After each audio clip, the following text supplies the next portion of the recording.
Bharatiya Janata party के जिला के अध्यक्ष श्री राम सिया सोरण जी,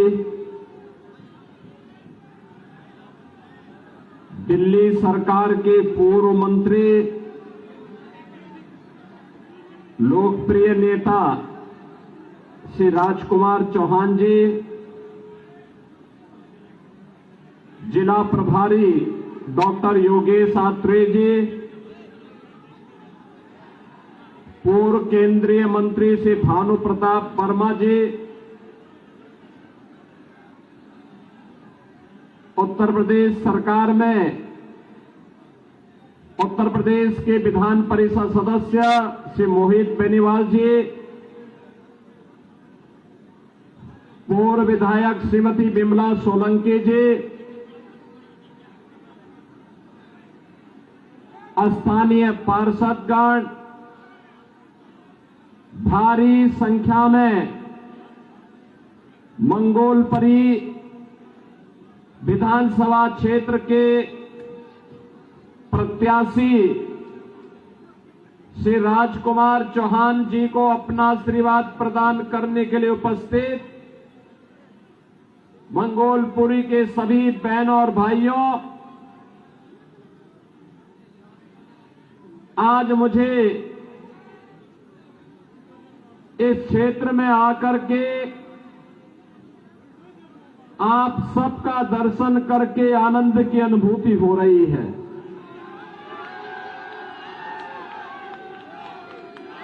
मुझे आनंद इस बात का भी है, मैं कल रात्रि को ही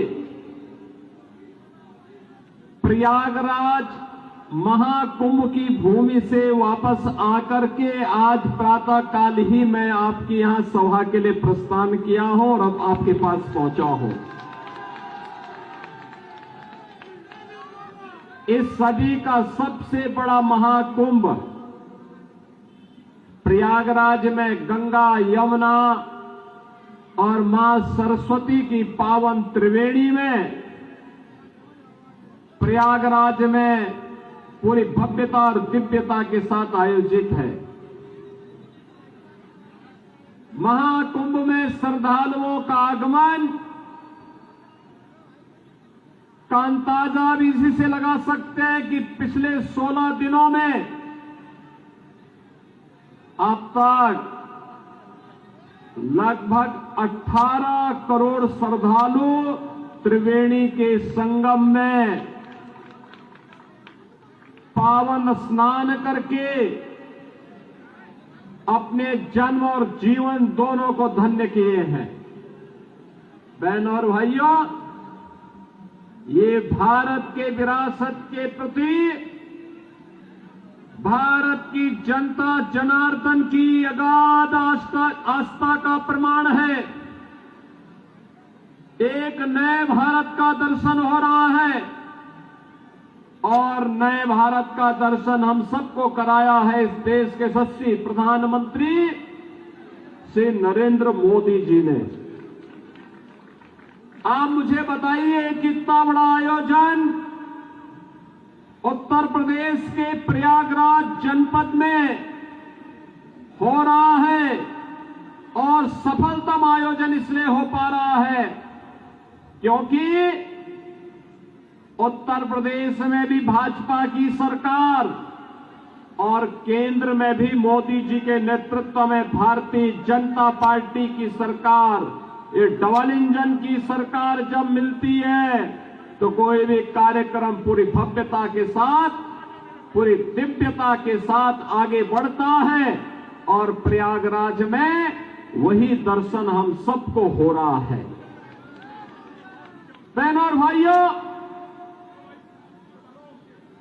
2025 का जनवरी माह भव्य और दिव्य महाकुंभ के लिए और 2024 का जनवरी माह एक भव्य और नव्य अयोध्या के लिए जानी जाती है।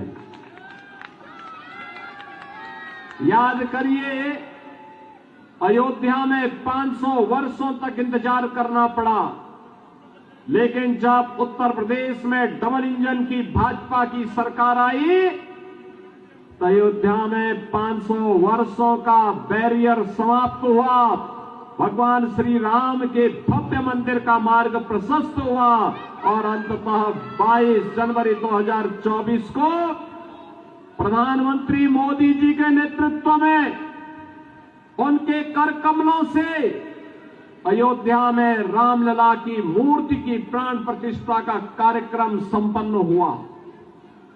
बहनों और भाइयों, ये नया भारत है। नया भारत पूरी मजबूती के साथ, बिना रुके, बिना टिके, बिना थके अपनी विकास की यात्रा को अभी आगे बढ़ा रहा है, विरासत को भी सम्मान दे रहा है, देश की सीमाओं को भी सुरक्षित कर रहा है, आंतरिक सुरक्षा की स्थिति को सुदृढ़ कर रहा है। बिना भेदभाव के योजनाओं का लाभ गांव, गरीब, किसान, नौजवान, महिलाएं, समाज के प्रत्येक तबके को दे रहा है। ये नए भारत पर हम सब भारतवासियों को गौरव की अनुभूति होती है कि हमारा देश भी दुनिया में विकसित भारत बनने की ओर अग्रसर हो रहा है। लेकिन बहनों और भाइयों, एक तरफ भारत आगे बढ़ रहा है, भारत की विकास की दर दुनिया के अंदर सर्वाधिक है, विरासत का सम्मान करते हुए भारत नित नए प्रतिमान को स्थापित कर रहा है। दूसरी तरफ, दूसरी ओर दिल्ली के अंदर यहां पर जो राज्य सरकार पिछले 10-11 वर्षों से चल रही है, यह अराजकता का एक पर्याय बनकर के रह गई है। बहनों और भाइयों, देश के अंदर आजाद भारत की पहली ये राज्य सरकार है और पहली पार्टी है जिस सरकार पर और जिस पार्टी पर भ्रष्टाचार का मुकदमा दर्ज हो रखा है। न केवल इनके नेता बल्कि आम आदमी पार्टी स्वयं भी आज के दिन पर भ्रष्टाचार की अपराधी बनकर के कटघरे में खड़ी हुई है। किस नैतिकता से जनता जनार्दन के पास जाकर के वोट मांग रहे हैं?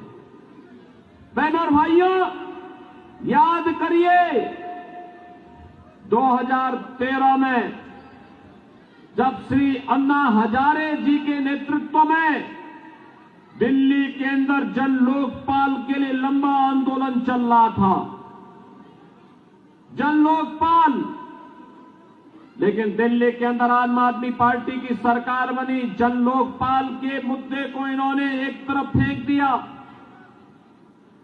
सिटीजन चार्टर की बात कही थी जिसमें जनता के प्रति जवाबदेही की ये लोग बात करते थे, लेकिन जनता के प्रति इनकी जवाबदेही क्या है? दिल्ली के अंदर अभी मैं आ रहा था, जब मुझे मंगोलपुरी की सभा में भाग लेने के लिए आना था, गाजियाबाद से मैं बाई रोड आपके पास आया हूं। सड़कें कितनी खराब है अंदाजा लगाना स्वयं कठिन है। आप स्वयं इसका अंदाजा लगा सकते हैं, क्योंकि रोज भुक्तभोगी होते हैं, रोज गिरते हैं, रोज ठोकरें खाते हैं। अंदाजा लगा सकते हैं क्या ये दिल्ली के अंदर की सड़कें होनी चाहिए थी? क्या सीवर सड़कों पे बह रहा है? पेयजल के लिए आपको टैंकर का सहारा लेना पड़ता है और टैंकर भी प्रतिदिन नहीं आता है, कहीं सप्ताह में 1 दिन आता है, कहीं 2 दिन आता है। जब मैं गाजियाबाद से दिल्ली की ओर आ रहा था तो बहनों और भाइयों, यमुना जी जो कभी भारत की पौराणिक नदी के रूप में हम सबकी आस्था की प्रतीक थी, हम लोग तो 2 ही नारा लगाते थे, हर हर गंगे हर हर यमुने के नारे लगाते थे। वहां से बदबू आ रही थी, सीवर जैसी बदबू आ रही थी इस पावन यमुना नदी से। दिल्ली के अंदर आम आदमी पार्टी की सरकार के पाप का भुक्तभोगी, आम आदमी पार्टी सरकार के पाप की भुक्तभोगी हमारे मथुरा, वृंदावन, आगरा वासियों को भी और वहां आने वाले श्रद्धालुओं को भी होना पड़ रहा है। पावन वृंदावन और मथुरा भगवान श्री कृष्ण से जुड़ी हुई पावन नगरी है, लेकिन आम आदमी पार्टी ने जो नारकीय स्थिति दिल्ली के अंदर पिछले 10 वर्षों के अंदर बनाया है, आज उसका भुक्तभोगी हम सबको होना पड़ रहा है। और इसीलिए आज मैं आपसे कहने के लिए आया हूं, इस नरक से उभरने का एक ही रास्ता है और वह रास्ता जाता है डबल इंजन की भारतीय जनता पार्टी की मोदी जी के नेतृत्व में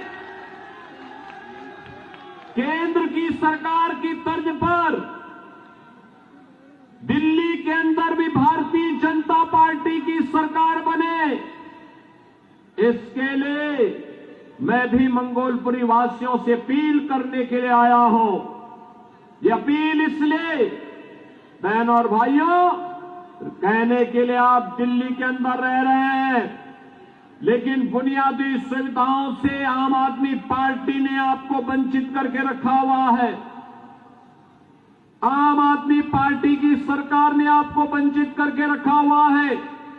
न बिजली सही मिलती है, न शुद्ध पेयजल की व्यवस्था है, न सीवर की व्यवस्था है, न अच्छे स्वास्थ्य केंद्र की व्यवस्था है, न अच्छे शिक्षा के केंद्रों की व्यवस्था है और नहीं कोई रोजगार की सही व्यवस्था ही आम आदमी पार्टी दे पाई है। इसने तो बंदर बांट करके रखा हुआ है, हर एक कार्य में डकैती पड़ती है। मैं एक उदाहरण आपको देना चाहता हूं। इसने यहां के नागरिकों के हकों पर डकैती डाली है।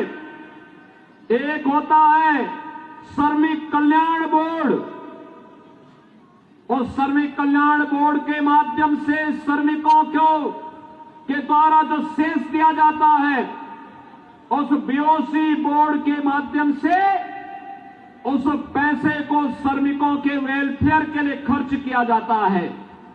आम आदमी पार्टी ने यहां के व्यापारियों को, यहां के नागरिकों का तो शोषण किया ही, उन गरीब श्रमिकों का भी शोषण किया है। और मैं श्री अरविंद केजरीवाल जी से कहना चाहूंगा कि पिछली बार जब मैं आया था तब मैंने कहा था कि केजरीवाल जी,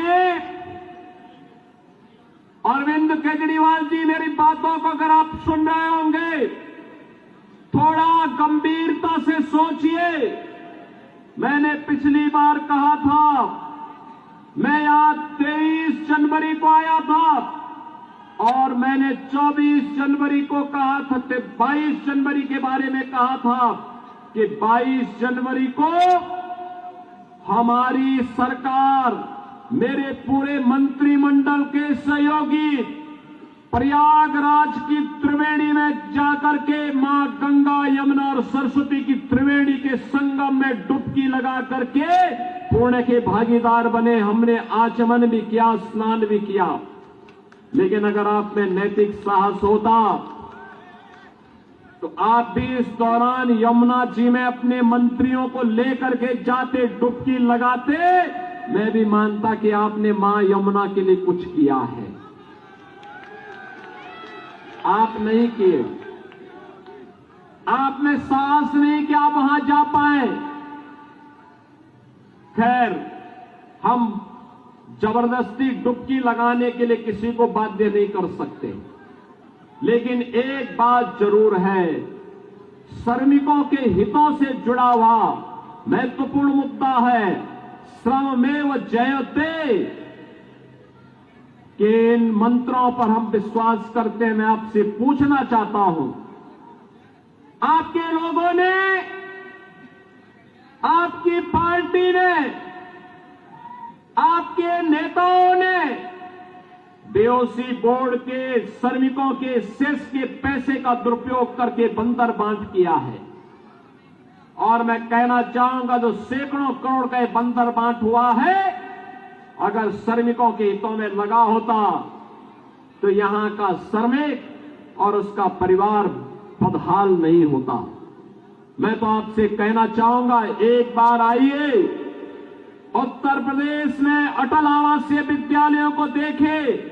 श्रमिकों के बच्चे भी देश के अंदर वर्ल्ड क्लास इंफ्रास्ट्रक्चर के आधुनिक शिक्षा के केंद्रों में अध्ययन कर सकते हैं। उनकी लॉजिंग फूडिंग की व्यवस्था उत्तम हो सकती है। आपको उत्तर प्रदेश में आकर के मॉडल देखना चाहिए। अटल आवासीय विद्यालय में आकर के देखिए, उत्तर प्रदेश सरकार ने आदरणीय प्रधानमंत्री जी के मार्गदर्शन में ये मॉडल हल कमिश्नरी स्तर पर उपलब्ध करवाया है। अगर आप भी दिल्ली के अंदर करेंगे तो दिल्ली के लाखों श्रमिक इसका लाभ उठाएंगे। बहनों और भाइयों, एक तरफ दिल्ली के अंदर स्वच्छता का यह मुद्दा, दिल्ली के अंदर बुनियादी सुविधाओं का मुद्दा, और दूसरी तरफ आम आदमी पार्टी ने देश की सुरक्षा में भी सेंध लगाने के किसी भी प्रकार के षड्यंत्र से हमेशा अपना जुड़ाव रखा है। आपने देखा होगा, इन्होंने आधार बनाने की मशीन अपने नेताओं को वितरित कर दी, अपने विधायकों को वितरित कर दी, और उसके माध्यम से उन्होंने बांग्लादेशी घुसपैठियों को, रोहिंग्याओं को भी आधार कार्ड बनाने का पाप किया है। और यहां पर दिल्ली के अंदर ओखला में औद्योगिक निवेश की बजाय यहां पर उन्होंने उन लोगों को, बांग्लादेशी घुसपैठियों को बसा करके दिल्ली के हकों पर कुठाराघात करने का पाप भी किया है। बहनों और भाइयों, ये आम आदमी पार्टी दिल्ली के हकों पर, दिल्ली की सुरक्षा पर, दिल्ली के नौजवानों के अधिकारों पर, दिल्ली की बहन और बेटियों की सुरक्षा पर सेंध लगाने वाली पार्टी है। इस पार्टी को कभी बर्दाश्त नहीं किया जाना चाहिए। ये भ्रष्टाचार की जननी है, अराजकता का कारण है, अव्यवस्था का कारण बनने वाली पार्टी है। और इसलिए मेरी आप सबसे अपील है, भारतीय जनता पार्टी ने आज आपको एक घोषणा पत्र दिया है दिल्ली के लिए। दिल्ली के लिए घोषणा पत्र न केवल राष्ट्रीय राजधानी होने के नाते, बल्कि दिल्ली के नौजवानों के लिए, दिल्ली के व्यापारियों के लिए, दिल्ली के श्रमिकों के लिए, दिल्ली की बहन और बेटियों के लिए अत्यंत महत्वपूर्ण है। और राष्ट्रीय राजधानी होने का गौरव दिल्ली के प्रत्येक क्षेत्र के नागरिकों को उपलब्ध करवाने का एक अवसर भी है। बहनों और भाइयों, विकास डबल इंजन की सरकार से ही आगे बढ़ता है। अलग अलग राग अलापने से नहीं हो सकता है। आज आप प्रयागराज में जो भव्य और दिव्य कुंभ देख रहे हैं, इसलिए क्योंकि डबल इंजन की सरकार है। आज आप अयोध्या में एक नई अयोध्या के दर्शन कर रहे हैं, दिव्य और नव्य अयोध्या के दर्शन कर रहे हैं, इसलिए क्योंकि डबल इंजन की सरकार है। और डबल इंजन की सरकार ऐसा कार्य करती है, एक और भगवान राम का भव्य मंदिर का निर्माण करती है, तो दूसरी ओर अयोध्या के इंटरनेशनल एयरपोर्ट का नामकरण महर्षि वाल्मीकि के नाम से भी करती है।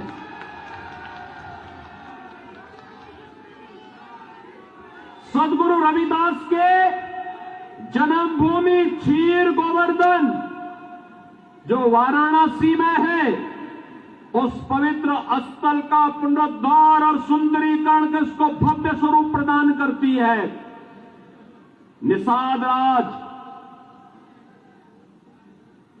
का पावन श्रृंगवेरपुर में भगवान राम और निषाद राज की 56 फुट ऊंची प्रतिमा को एक भव्य कॉरिडोर के माध्यम से जनता जनार्दन के लिए उपलब्ध करवाने का कार्य करती है।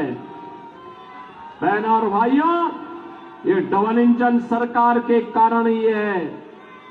ये डबल इंजन सरकार का ही परिणाम उत्तर प्रदेश के अंदर है कि उत्तर प्रदेश आज एक्सप्रेसवे में नंबर 1 है, रेलवे के नेटवर्क में नंबर 1 है, सबसे अधिक मेट्रो का संचालन करने वाले सिटी उत्तर प्रदेश के अंदर है, सबसे अधिक हाईवे का नेटवर्क और सबसे अधिक रेलवे का नेटवर्क भी आज उत्तर प्रदेश के पास है, क्योंकि उत्तर प्रदेश में डबल इंजन की भाजपा की सरकार है। और डबल इंजन की इसी सरकार को आगे बढ़ाने के लिए आज दिल्ली वासियों से मैं अपील करने के लिए आया हूं। अगर आपको इंफ्रास्ट्रक्चर देखना है, थोड़ा दूर नहीं, आज दिल्ली से सटे हुए गौतम बुद्ध नगर जनपद और गाजियाबाद के इंफ्रास्ट्रक्चर और दिल्ली के अंदर आम आदमी पार्टी के द्वारा 10 वर्ष के अंदर जिस प्रकार की अराजकता और अव्यवस्था दिल्ली के अंदर फैलाई गई है, इसकी थोड़ा तुलना करेंगे और उसी का परिणाम है कि दिल्ली के अंदर से लोग अब बसने के लिए नोएडा और गाजियाबाद की तरफ भाग रहे हैं। बहनों और भाइयों, मैं आप सबसे अपील करूंगा, ये चुनाव में तमाम प्रकार के झूठे नारे देंगे, झूठे वायदे करेंगे। आम आदमी पार्टी के झूठे नारों और वायदों में जाने की आवश्यकता नहीं। जो व्यक्ति अपने गुरु अन्ना हजारे जी को धोखा दे सकता हो, जिस व्यक्ति के कैबिनेट के ज्यादातर लोग जेलों की सलाखों के अंदर बंद हो चुके हो, जो पार्टी स्वयं अपराध के और भ्रष्टाचार के दलदल में धंसी हुई हो, उन पर विश्वास करने की आवश्यकता नहीं। याद करना, जब भी दिल्ली के इंफ्रास्ट्रक्चर को मजबूत करने के लिए केंद्र में मोदी जी के नेतृत्व की भारतीय जनता पार्टी सरकार ने दिल्ली की आम आदमी पार्टी सरकार को कहा, इनका जवाब नकारात्मक रहा है। मेट्रो में सहयोग करने का हो, देश की पहली रैपिड रेल के संचालन का हो, या फिर दिल्ली मेरठ 12 लेन के एक्सप्रेसवे का मुद्दा हो, या eastern and western peripheral expressway के निर्माण के मुद्दे का हो। याद करना, प्रत्येक में यूपी के अंदर की भाजपा की सरकार ने केंद्र की सरकार के साथ मिलकर काम किया, परिणाम है eastern and western peripheral UP के अंदर समय से पहले पूरा हो गया।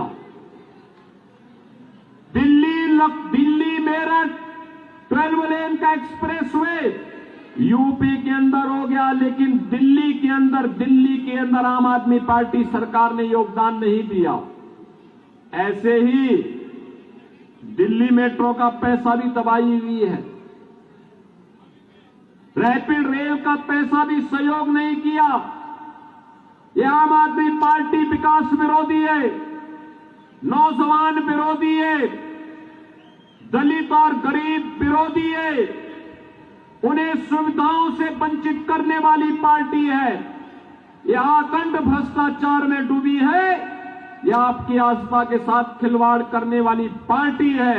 और इसीलिए मेरी आप सबसे अपील है कि भारतीय जनता पार्टी ने अपने एक अनुभवी और सुयोग्य प्रत्याशी को मंगोलपुरी में आपके बीच में उतार करके आपसे फिर से अपील करने के लिए भेजा है।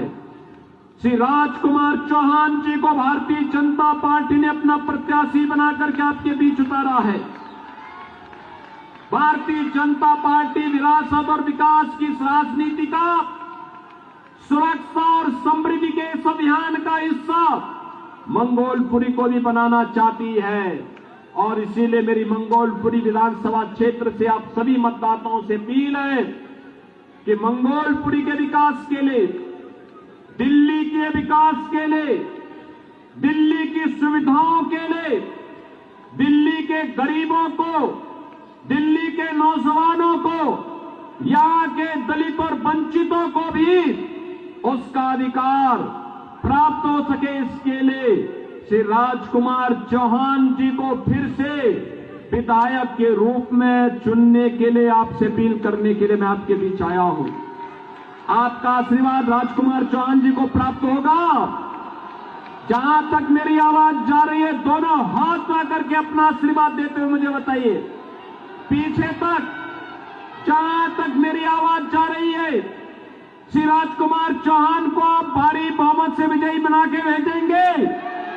आम आदमी पार्टी की जमानत को जब्त करेंगे, जब्त करेंगे।